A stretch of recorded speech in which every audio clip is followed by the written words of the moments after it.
देवा देता है तो छप्पर फाड़ के देता है।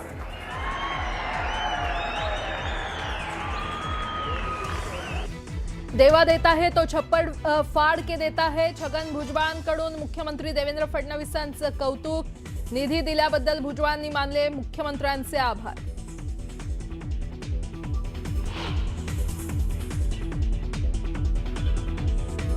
अजित पवार अपने गिरेबान में झांक के देखिए। अजितदादांनी असं वक्तव्य करायला नको होतं। आम्ही आरोप केले तर अडचणी निर्माण होतील। भाजप प्रदेशाध्यक्ष रवींद्र चव्हाणांचं सूचक विधान। अजित पवारांवरील सिंचन घोटाळ्याच्या आरोपांचं काय झालं ते फडणवीस आणि मोदींनी सांगावं। संजय राऊतांची टीका करत सरकारला मागणी।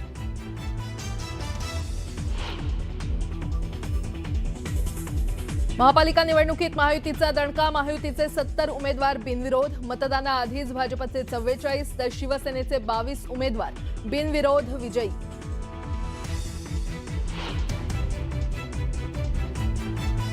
बिनविरोध उमेदवार निवडणूक आयोगाच्या रडारवर। बिनविरोध उमेदवारांसंदर्भात निवडणूक आयोगानं मागवला अहवाल। पालिका आयुक्त देणार अहवाल।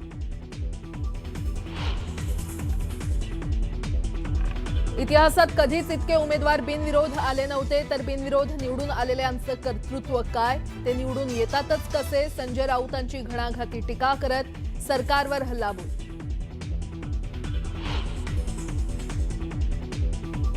निवडणूक आयुक्त हे सरकारच्या ताटाखालचं मांजर। उमेदवार बिनविरोध करण्यासाठी कोणाचे फोन आले ते तपासा। संजय राऊतांची मागणी। तर सर्वत्र दबाव आणि पैशांचा वापर सुरू। राऊतांचा गंभीर आरोप।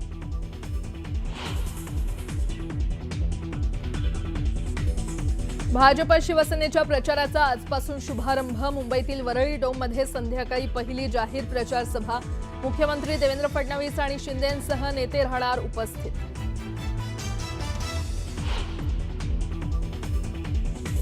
पालीतील खंडोबा यात्रेत भाविकांकडून भंडाऱ्याची उधळण। लाखो भाविकांच्या साक्षीनं खंडोबा आणि म्हाळसा यांचा शाही विवाह सोहळा संपन्न।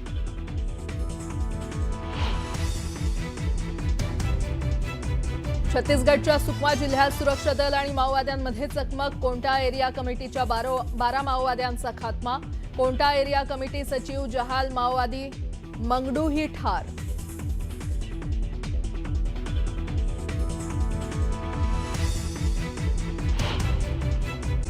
पालिका निवडणुकीमध्ये यश मिळाल्यानं निकालानंतर फक्त 10 दिवसातच अपप्रवृत्तीनं पुन्हा तोंड वर काढलंय असा आरोप आमदार अनिल पाटील यांनी केलाय।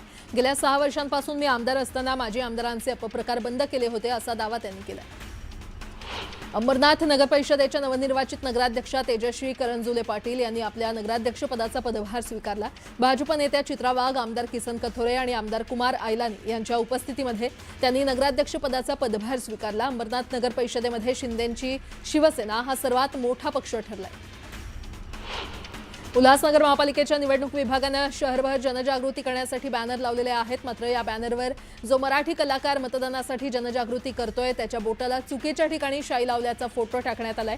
त्यामुळे महापालिकेच्या या बेजबाबदार कार्यप्रणालीवर शहरभरातून मोठ्या प्रमाणात टीका होतीये।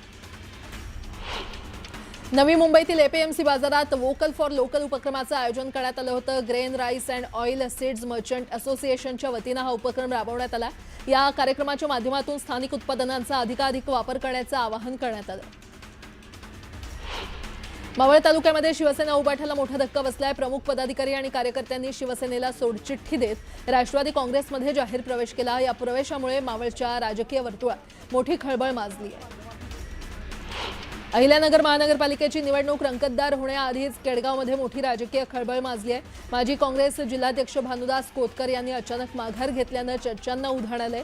त्यांच्यावर राज्यातील एका मोठ्या नेत्याचा दबाव असल्याची चर्चा अहिल्यानगरमध्ये खरं तर सुरू आहे आणि अशातच या प्रभागात तरुणांनी एकत्र येऊन पॅनल उभारले। अकोल्याच्या पातूर अकोला रोडवर रस्ता ओलांडताना 6 ते 7 महिन्याच्या बिबट्याचा मृत्यू झालाय। बिबट्याच्या उजव्या पायाला गंभीर जखम झाली आहे। राज्यात मनपा निवडणुकीचे वारे वाहत असताना जिल्हा परिषद निवडणुकीसाठी शिवसेनेची तयारी सुरू आहे। उपमुख्यमंत्री एकनाथ शिंदेंच्या आदेशाने ज्या जिल्ह्यात महानगरपालिका निवडणूक नाही अशा ठिकाणी शिवसेनेकडून मिशन झेडपी मोहीम हाती घेण्यात आली आहे। त्याचाच भाग म्हणून धाराशिवमध्ये जिल्हा परिषद निवडणुकांच्या पार्श्वभूमीवर शिवसेनेचे संपर्क प्रमुख आणि माजी आमदार राजन साळवी यांनी जिल्ह्यातील शिवसेना पदाधिकारी आणि कार्यकर्त्यांची महत्त्वाची बैठक घेतली। महापालिका किंवा नगरपालिकांमध्ये एरवी काही तुरळक प्रभागांमध्ये निवडणूक बिनविरोध झाल्याची उदाहरणं आहेत आणि यंदा मात्र उमेदवारी अर्ज मागे घेण्याच्या मुदतीत ठाणे, कल्याण, डोंबिवली, पुणे, पिंपरी चिंचवड आणि जळगाव अशा विविध महापालिकांमध्ये महायुतीचे 60हून अधिक उमेदवार बिनविरोध निवडून आलेत। या निमित्तानं महापालिका निवडणुकीत नवीनच पायंडा पडलाय। विशेष म्हणजे विविध पालिकांमध्ये सत्ताधारी महायुतीचे उमेदवार मोठ्या प्रमाणात बिनविरोध निवडून आलेत। मुंबईतील वरळी बीडीडी येथील पोलिसांच्या सरकारी निवासस्थानांच्या जागी पोलिसांना 15 लाखात घरं देण्यात आल्यानंतर आता सर्वच पोलीस वसाहतींमध्ये हक्काच्या घरांची मागणी होते। या पार्श्वभूमीवर मुंबई पोलिसांना या वसाहतीतील घरं मालकी हक्कानं देता येतील किंवा कसे देता येतील याचा धोरणात्मक निर्णय घेण्यासाठी सरकारकडून अभ्यास करण्यात येतोय। यासाठी सरकारनं गृह विभागाच्या अतिरिक्त मुख्य सचिवांच्या अध्यक्षतेखाली समिती गठीत केली आहे। त्रुटी दूर करून 15 जानेवारीपर्यंत संच मान्यतेची प्रक्रिया पूर्ण करण्याचे आदेश शिक्षण संचालनालयाकडून राज्यातील शाळांना देण्यात आलेले असून दिलेल्या मुदतीत संच मान्यतेची प्रक्रिया पूर्ण न केल्यास संबंधित शाळांचं वेतन थांबवण्यात येईल असा इशारा शिक्षण संचालनालयाकडून देण्यात आला आहे। राज्यातील सुमारे 29 लाखांहून अधिक विद्यार्थ्यांची अद्याप अपार आयडी नोंदणी झालेली नाहीये आणि त्यामुळे या विद्यार्थ्यांची तातडीनं 31 जानेवारीपर्यंत नोंदणी करण्याचे निर्देश महाराष्ट्र प्राथमिक शिक्षण परिषदेनं दिलेत। राज्यात सध्या सुरू असलेल्या विविध महानगरपालिकांच्या निवडणुकांसाठी शिक्षकांची नियुक्ती करण्यात आली आहे। निवडणुकीच्या कामाबरोबरच आता शिक्षकांना अपार आयडी नोंदणीचं कामही युद्धपातळीवर करावं लागणार आहे। त्यामुळे शिक्षकांना तारेवरची कसरत करावी लागणार आहे।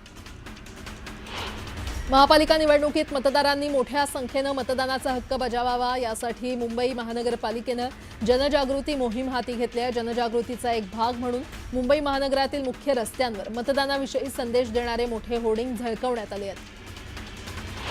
राज्यात 2025 मध्ये सुमारे 32.78 लाख नवीन वाहनांची नोंदणी झाली असून 2024च्या तुलनेत 13.55% वाढ झालेली आहे। यामध्ये मुंबईला मागे टाकून पुण्यात 3.31 लाख नवीन वाहन खरेदी करण्यात आली असल्याची नोंदणी परिवहन खात्याच्या आकडेवारीतून समोर आली आहे। पश्चिम रेल्वेच्या ग्रँट रोड ते मुंबई सेंट्रलच्या दरम्यान अप आणि डाऊन धीम्या मार्गावर शनिवारी रात्री 11 ते रविवारी दुपारी 12 वाजेपर्यंत ब्लॉक असणार आहे। या भागातील पूल क्रमांक 5च्या रिगर्डरिंगचं काम करण्यात येणार आहे। परिणामी 145 लोकल रद्द करण्यात येणार आहेत। राज्यातील नर्सिंग अभ्यासक्रमाच्या जागांमध्ये गेल्या 3 वर्षात झालेल्या भरमसाठ वाढीचा फटका प्रवेशाला बसलाय। यंदा नर्सिंग अभ्यासक्रमाच्या तब्बल 34% म्हणजेच 5573 जागा रिक्त राहिलेल्या आहेत। त्यातून ग्रामीण भागातील आणि तालुका स्तरावरील नर्सिंग कॉलेजच्या अडचणींमध्ये वाढ झाली आहे। सोन्या चांदीचे भाव पुन्हा वाढू लागले असून शुक्रवारी चांदीमध्ये 2500 रुपयांची वाढ झाली आहे आणि त्यामुळे चांदीची किंमत 2,38,000 रुपयांवर पोहोचली आहे, तर सोन्याच्या भावात 900 रुपयांची वाढ होऊन ते 1,34,700 रुपयांवर पोहोचले। वैवाहिक संबंधांमध्ये कटुता निर्माण झाली असताना पतीनं पत्नीवर आर्थिक वर्चस्व गाजवणं ही बाब क्रूरता म्हणून गणली जाऊ शकत नाही असा महत्त्वपूर्ण निकाल सर्वोच्च न्यायालयानं दिलाय। फौजदारी खटल्यांचा वापर हा वैयक्तिक सूड उगवण्यासाठी किंवा हिशेब चुकता करण्याचं साधन बनू नये असं न्यायालयानं म्हटलंय। राज्य परिवहन महामंडळानं सप्टेंबर ते डिसेंबर 2025 या कालावधीत 2,24,82,000 ऑनलाईन तिकीटं विक्री केली आहेत। याद्वारे महामंडळाला 303 कोटी 65 लाखांचा महसूल प्राप्त झालाय। सर्वाधिक ऑनलाईन विक्री डिसेंबरमध्ये झाली आहे। भारतामध्ये युनिफाईड पेमेंट्स इंटरफेस म्हणजेच यूपीआयचा वापर सातत्यानं वाढतोय। 2025च्या अखेरच्या महिन्यात म्हणजेच डिसेंबरमध्ये यूपीआयनं व्यवहारांची संख्या आणि व्यवहार रक्कम या दोन्ही बाबतीत नवा विक्रम केलाय। नॅशनल पेमेंट्स कॉर्पोरेशन ऑफ इंडियाच्या आकडेवारीनुसार डिसेंबरमध्ये यूपीआयवर एकूण 21.63 अब्ज व्यवहार झाले।